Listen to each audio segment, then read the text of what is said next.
Assalamualaikum warahmatullahi wabarakatuh. Alhamdulillahirabbil alamin wa bihi nasta'in ala umuri dunya waddin wassalatu wassalamu ala asrafil anbiya'i wal mursalin sayyidina wa maulana Muhammadin wa ala alihi wa sahbihi ajmain amma ba'd.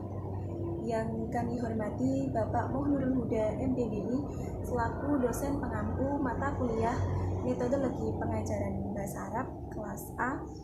Di sini kami dari kelompok 9 akan mempresentasikan tentang pembelajaran keterampilan membaca atau maharah al-qiraah. Di sini perkenalkan, nama saya Durrul Hikmah NIM 2219127 sebagai moderator dan juga sebagai pemateri pertama. Kemudian pemateri kedua akan disampaikan oleh Mbak Ilma Nafi'ah NIM 2219014. Kemudian pemateri ketiga akan disampaikan oleh Mbak Eviana Nur Inayah NIM 2219021. Baiklah, langsung saja. Materi yang pertama yaitu tentang konsep al-qiraah. Al-qiraah atau membaca. Membaca adalah proses yang dilakukan serta dipergunakan oleh pembaca untuk memperoleh pesan yang hendak disampaikan oleh penulis melalui media, kata-kata atau bahasa tulis. Membaca dengan demikian melibatkan 3 unsur. Yang pertama itu makna sebagai unsur isi bacaan. Kemudian yang kedua kata sebagai unsur yang membawakan makna. Kemudian yang ketiga simbol tertulis sebagai unsur visual. Nah, adapun unsur yang ketiga yaitu unsur simbol tertulis sebagai unsur visual ini mencakup 4 hal sekaligus. Yang pertama, mengenali simbol-simbol tertulis. Kemudian yang kedua, memahami makna yang terkandung. Kemudian yang ketiga, menyikapi makna yang terkandung. Yang keempat, implementasi makna dalam kehidupan sehari-hari. Kemudian ada macam-macam al-qiraah. Jika dilihat dari segi penyampaiannya, membaca terbagi menjadi 2. Yang pertama, qiraah jahriyah atau membaca dengan nyaring. Kemudian yang kedua, qiraah samitah atau membaca dalam hati. Membaca jahriyah atau membaca dengan nyaring adalah membaca dengan menekankan pada aktivitas anggota bicara, lisan, bibir dengan tenggorokan untuk mengeluarkan bunyi atau suara. Membaca nyaring merupakan keterampilan yang harus mendapat perhatian serius dalam proses pembelajaran, sebab ia merupakan fondasi untuk mencapai semua kompetensi keterampilan membaca. Membaca nyaring ini melatih pelafalan kata dengan jelas sehingga siswa dapat menghubungkan antara lambang grafis dengan potensinya. Latihan membaca ini lebih cocok diberikan kepada pelajar tingkat pemula. Nah, adapun tujuan membaca nyaring, yang pertama melatih siswa terbiasa mengucapkan huruf, kata, frase, dan bunyi kalimat sesuai aturan tata bunyi bahasa Arab. Kemudian yang kedua, melatih siswa membaca dengan intonasi dan ritme yang sesuai dengan jenis kalimat dan kandungan maknanya. Kemudian yang ketiga, melatih siswa untuk membaca ekspresif yang menunjukkan pemahamannya terhadap teks yang dibaca. Kemudian yang keempat yaitu melatih siswa agar memperhatikan tanda baca. Kemudian ada 2 teknik yang bisa dilakukan dalam pengajaran membaca. Yang pertama yaitu teknik sintesis atau al-taqid. Kemudian yang kedua teknik analisis atau at-tahlil. Teknik sintesis bisa dilakukan dengan mendahulukan huruf daripada kata. Teknik ini bisa disebut dengan al-juz'i parsial, sebab pengajaran materi dimulai dari bagian terkecil yaitu huruf sampai kepada keseluruhan yaitu kata. Kemudian teknik analisis atau al-tahlil. Teknik ini bisa disebut al-kul atau total, sebab pengajaran materi dimulai dari keseluruhan sampai kepada bagian. Ketentuannya, jika materi yang diajarkan berbentuk kata, maka yang didahulukan adalah kata, kemudian huruf. Kemudian qiraah samitah atau membaca dalam hati. Membaca dalam hati adalah membaca dalam melihat huruf dan memahami makna bacaan tanpa aktivitas organ bicara. Membaca dalam hati adalah membaca yang dilakukan hanya dengan menggunakan mata, tanpa suara atau bisikan, bahkan tanpa menggerakkan bibir. Tujuan membaca dalam hati adalah penguasaan isi bacaan atau memperoleh informasi sebanyak-banyaknya tentang isi bacaan dalam waktu yang cepat. Untuk meningkatkan keterampilan membaca dalam hati dengan cepat, guru harus banyak memberikan latihan membaca. Dalam hal ini, guru memberikan banyak latihan kepada para pelajar dengan waktu yang dibatasi dalam menyelesaikan bacaan tertentu.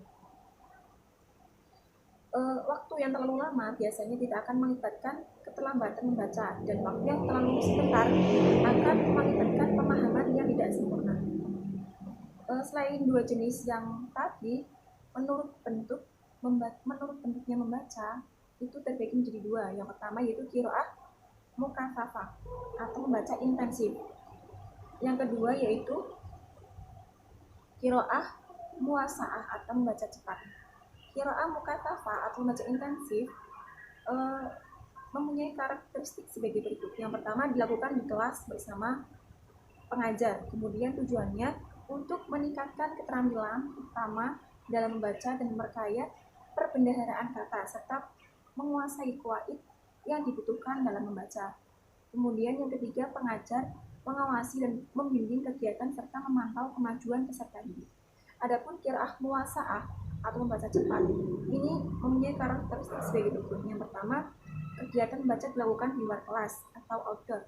Kemudian tujuan qiraah muwasaah itu untuk meningkatkan pemahaman isi bacaan. Kemudian sebelum kegiatan dilakukan qiraah muwasaah itu pengajar mengarahkan kemudian menentukan materi bacaan dan mendiskusikannya. Demikian materi yang dapat saya sampaikan.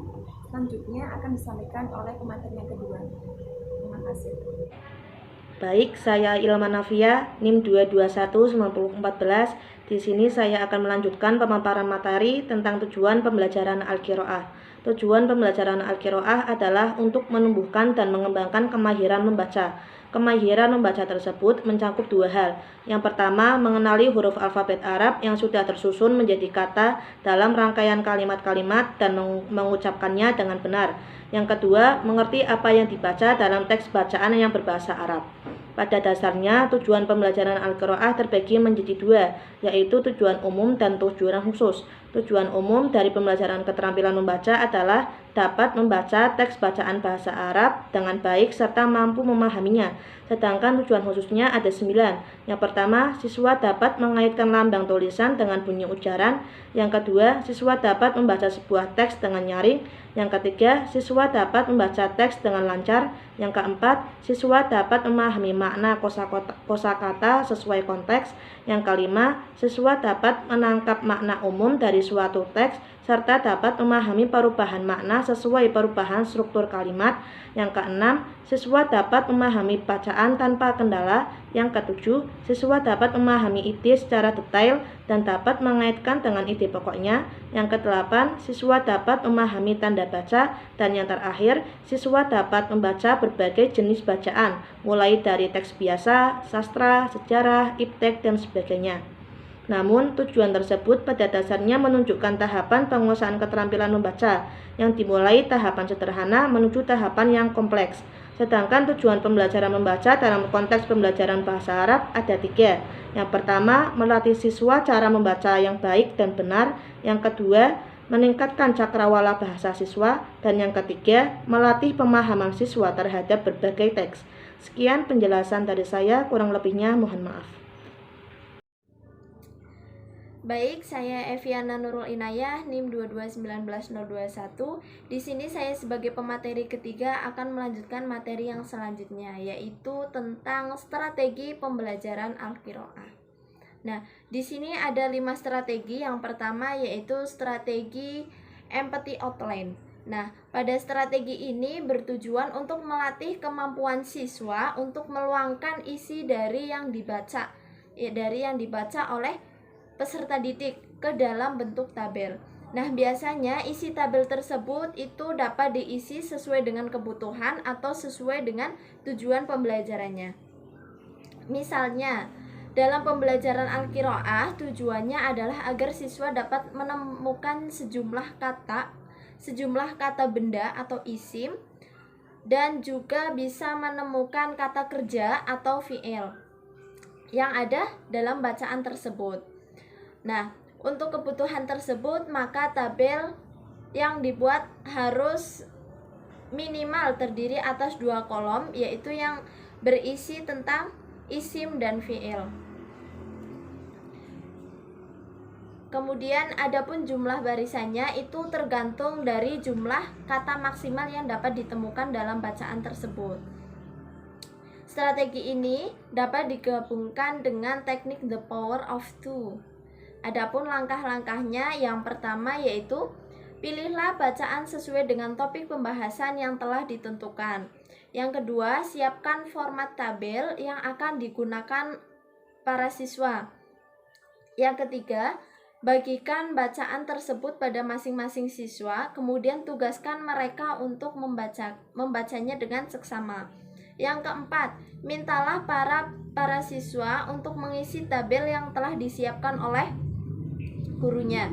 Yang kelima, mintalah para siswa untuk bergabung dua-dua atau berkelompok, satu kelompok itu masing-masing 2 anak, atau bisa juga dengan teman sebelahnya, teman bangku sebelah itu ya.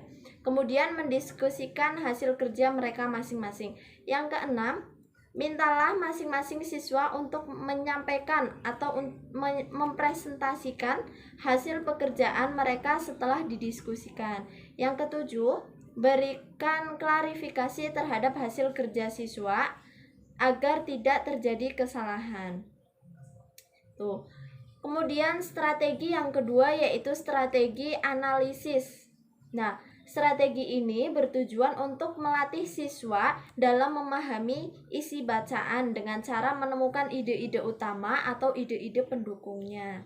Nah, strategi ini di samping melatih ketajaman analisis terhadap isi bacaan, juga dapat melatih untuk menemukan alur pikir dari penulisnya. Nah, adapun langkah-langkahnya, yang pertama yaitu bagikan teks atau bacaan kepada masing-masing siswa. Yang kedua, mintalah semua siswa untuk membaca teks tersebut. Yang ketiga, mintalah masing-masing untuk menentukan atau menuliskan ide utama atau pendukung secara individu. Yang keempat, meminta siswa untuk berkelompok dan mendiskusikan hasil masing-masing. Yang kelima, mintalah beberapa siswa untuk menyampaikan hasilnya atau mempresentasikan di depan kelas. Nah, yang keenam, berikan kesempatan kepada kelompok lain untuk berkomentar atau bertanya. Yang ketujuh yaitu memberikan klarifikasi terhadap hasil kerja siswa agar pemahaman terhadap bacaan semakin baik. Kemudian strategi yang ketiga yaitu strategi snowballing. Nah, strategi ini cukup efektif digunakan apabila jumlah kelasnya tidak terlalu besar atau tidak terlalu banyak, dan dimaksudkan agar masing-masing siswa mendapatkan masukan sebanyak-banyaknya dari teman mereka yang lain. Nah, langkah-langkahnya, yang pertama, bagikan teks kepada masing-masing siswa. Yang kedua, mintalah masing-masing siswa untuk membaca teks tersebut. Yang ketiga, mintalah masing-masing siswa untuk menentukan ide utama atau pendukung secara individu. Yang keempat, mintalah siswa untuk berkelompok dua-dua dan mendiskusikan hasil kerja mereka masing-masing. Yang kelima, menggabungkan setiap 2 kelompok menjadi 1, atau jika digabungkan berarti menjadi 1 kelompok menjadi 4 orang untuk mendiskusikan hasil masing-masing. Kemudian yang keenam, menggabungkan setiap 2 kelompok menjadi 1 atau menjadi 8 orang untuk mendiskusikan hasil masing-masing. Begitu seterusnya sampai menjadi kelompok besar atau satu kelas atau dengan jumlah tertentu yang dianggap cukup. Yang ketujuh, mintalah siswa untuk menyampaikan atau mempresentasikan hasilnya di depan kelas. Yang kedelapan, memberikan klarifikasi terhadap hasil yang telah dirumuskan oleh siswa tersebut. Baik, yang selanjutnya strategi yang keempat yaitu strategi broken square atau teks. Nah, penggunaan dari strategi ini adalah untuk merangkaikan kembali bacaan yang sebelumnya telah dipotong-potong atau belum sesuai. Nah, strategi ini dapat diterapkan untuk melatih siswa dalam menyusun sebuah naskah. Siswa juga dilatih untuk memahami isi bacaan tidak hanya secara global, namun sampai pada bagian-bagian yang paling kecil sampai akhirnya dapat menyusun kembali bacaan tersebut secara runtut. Nah, secara teknis strategi ini dapat dipraktekkan untuk mengurutkan kalimat-kalimat dalam satu alinea atau mengurutkan beberapa alinea dalam suatu bacaan lengkap. Nah, biasanya strategi ini diterapkan pada naskah yang berisi sebuah cerita atau kisah. Nah, langkah-langkahnya yang pertama yaitu siapkan sebuah naskah cerita yang dipotong-potong menjadi beberapa bagian. Yang kedua, bagilah siswa ke dalam beberapa kelompok kecil. Yang ketiga, berilah teks atau potongan-potongan tersebut pada masing-masing kelompok. Yang keempat, mintalah semua siswa membaca teks secara bergantian dalam kelompoknya masing-masing. Yang kelima, mintalah semua siswa untuk memahami potongan-potongan kalimat tersebut dalam kelompoknya. Yang keenam, mintalah siswa untuk mengurutkan potongan-potongan teks tersebut. Yang ketujuh, setelah kerja kelompok selesai, mintalah masing-masing kelompok menyampaikan atau mempresentasikan hasilnya di depan kelas. Yang kedelapan, berikan kesempatan kepada kelompok lain untuk memberikan komentar atau memberikan pertanyaan. Dan yang terakhir yaitu memberikan klarifikasi terhadap hasil kerja kelompok tersebut sehingga terjadi kesamaan pemahaman terhadap materi yang diajarkan. Nah, strategi yang terakhir yaitu strategi index card match. Nah, strategi ini biasanya digunakan untuk mengajarkan kata-kata atau kalimat dengan pasangannya. Misalnya kata dengan artinya, kemudian soal dengan jawabannya dan sebagainya. Dalam pembelajaran Al-Qiraah juga dapat diterapkan untuk mengevaluasi terhadap pemahaman siswa pada isi bacaan dengan membuat kartu-kartu soal dan jawabannya.